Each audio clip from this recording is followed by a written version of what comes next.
बात गोवा के उस कर्लिस क्लब की जो शायद डेथ क्लब के नाम से ज्यादा बदनाम हो रहा है। असल में ये वही क्लब है जहां टिकटॉक स्टार सोनाली फोगाट की रहस्यमयी हालात में मौत हुई। गोवा की पुलिस ये गुत्थी सुलझाने में लगी हुई है और इसी बीच उस क्लब के खिलाफ ग्रीन ट्रिब्यूनल का फैसला भी आ गया और गोवा के प्रशासन ने इस क्लब को जमींदोज करने का पूरा इंतजाम कर लिया। बुलडोजर भी पहुंच गए, मगर अचानक सुप्रीम कोर्ट के आदेश से बुलडोजर पर ब्रेक लग गया।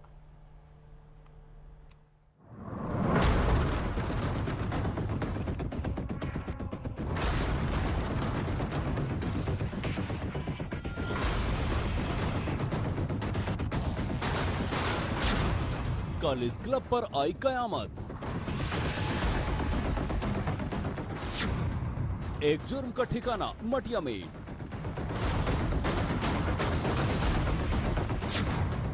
मिट्टी में मिल गया नशे का अड्डा। ऐसे होता है किसी का वजूद खत्म।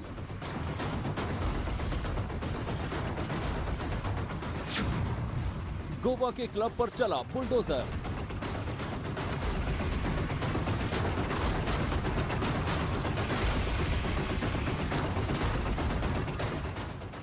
नॉर्थ गोवा के अंजुना बीच के पास समंदर के किनारे ये वही ठिकाना है जहां जुर्म को पनाह मिला करती थी।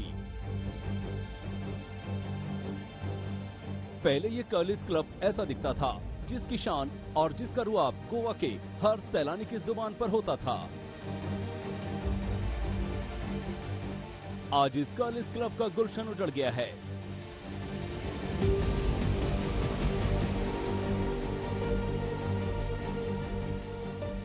इसी रेस्तरां में सोनाली फोगाट की ड्रग्स के ओवरडोज से मौत हुई थी।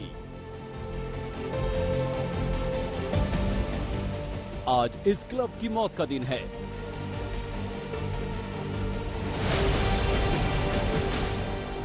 जहां सोनाली ने आखिरी सांस ली थी, आज उसे बुलडोजर से जमींदोज किया जा रहा है। कर्लिस शेक्स से ये कर्लिस शेक्स जो है आप देख सकते हैं पीछे हरा कलर का स्ट्रक्चर है। जेसीबी जो है अब अपना रास्ता बना रहे हैं। कर्लिस शेक की तरफ जाने के लिए कोई रास्ता नहीं था, इसलिए खुदाई करनी पड़ी है। ये ऊंचाई से खुदाई कर 3 माले का ये जो शेक है इसको धीरे धीरे डेमोलिशन करने का जो काम है वो अब जेसीबी ने शुरू कर दिया है। तो आप देख पा रहे हैं कि जेसीबी जो है धीरे धीरे कर्लिस शेक पर पहुंच रहे हैं। कई घंटों का डेमोलिशन ये ड्राइव हो सकता है। ऐसा सुनने में आ रहा है कि कर्लिस के जो वकील है वो बता रहे हैं कि सुप्रीम कोर्ट में उन्होंने एक अर्जेंट हियरिंग के लिए अपील फाइल की है डेमोलिशन रोकने के लिए।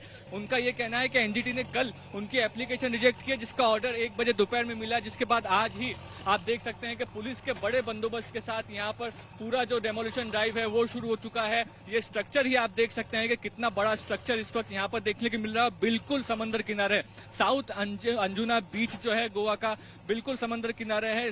रेस्टोरेंट में आप बैठ करके फर्स्ट सेकंड लेवल पर सामने देखेंगे तो समंदर सीधा दिखाई देता है। अगर हम आपको अंदर इस क्लब का गोवा में बड़ा नाम था। ये क्लब गोवा में नशेड़ियों का एक बड़ा अड्डा बन चुका था।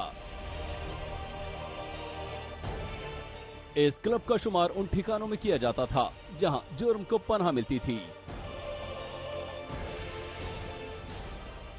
देखिए ये अभी जो ग्रीन ट्रिब्यूनल है उसकी अपील के जो फैसले में साफ जाहिर है कि ये इलीगल था और इनफैक्ट पुलिस प्रशासन ने भी सरकार की एजेंसीज को लिखा था कि कुछ इनके पास जो इनके लाइसेंसेस हैं वो खारिज होने चाहिए फॉर गैर सामाजिक जो गतिविधियां हैं।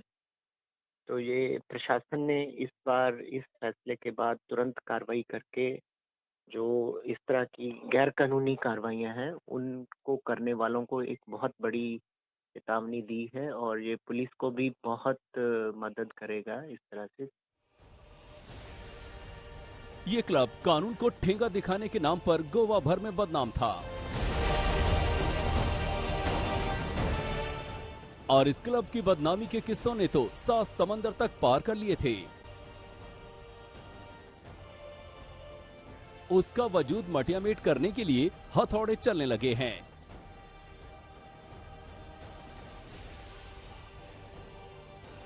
अब जरा इस सरकारी चिट्ठी पर नजर दौड़ाइए। इन्हीं इबारतों की आड़ में गोवा के इस बदनाम क्लब को खत्म करने का फरमान दर्ज है। यही वो सरकारी खत है जिसके सामने आने के बाद ही इस क्लब की उल्टी गिनती शुरू हो गई थी।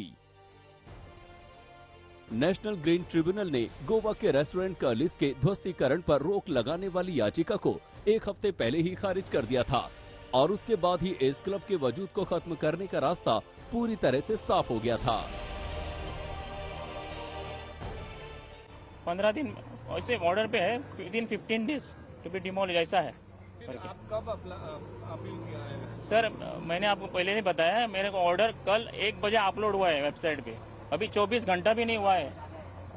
इधर 7 बजे इधर आए, मेरे को हमको लेटर मिला कल रात को क्योंकि वो 7 बजे इधर आ रहे करके, हमको टाइम भी मिला कुछ निकाल के, कुछ नहीं अभी तक सामान निकल रहे हैं। मैंने उसको रिक्वेस्ट भी किया, बाबा give us some time to remove things at least. सालों से इस क्लब के खिलाफ शिकायतें दर्ज हो रही थी। बताया यही जा रहा है कि ये क्लब तमाम नियमों को अनदेखा करके चल रहा था। क्लब के मालिक एनजीटी तक गए लेकिन राहत नहीं मिली और अब इस क्लब और उसके मालिकों को किए की सजा मिलने वाली है। तरह से पूरे शेक को इस वक्त यहाँ पर डेमोलिश करने का काम शुरू है। कई घंटों का ये काम रहेगा, बहुत बड़ा स्ट्रक्चर है। पुलिस से हमारी बात हो रही है, उनका कहना है कि पूरा का पूरा स्ट्रक्चर वो लोग डेमोलिश करने वाले हैं। गोवा पुलिस का ये कहना है कि एनवायरमेंट लॉज वायलेट किए गए हैं इसलिए ये डेमोलिशन हो रहा है, लेकिन कहीं ना कहीं वो ये भी कह रहे हैं कि एक स्ट्रांग मैसेज देने की उनकी कोशिश है कि गोवा में शेक्स की तरफ से, रेस्टोरेंट ओनर्स की तरफ से इलीगल एक्टिविटीज टॉलरेट नहीं की जाएगी। जिस तरह से ड्रग्स जो है, नार्कोटिक्स है, इस शेक पर पाए गए थे। सोनाली फोगाट के केस में भी नार्कोटिक्स का एंगल सामने आया, को ओनर जो है इस शेक के उसको गिरफ्तार किया गया। तो ये इलीगल एक्टिविटी जो है ये गोवा में कहीं होने नहीं दी जाएगी। शुक्रवार को जब इस क्लब को गिराए जाने का काम शुरू हो रहा था, उससे पहले ही गोवा पुलिस के तमाम अफसरों ने सारे इलाके को अपने कब्जे में ले लिया था ताकि किसी भी तरह की कोई अनहोनी ना हो सके।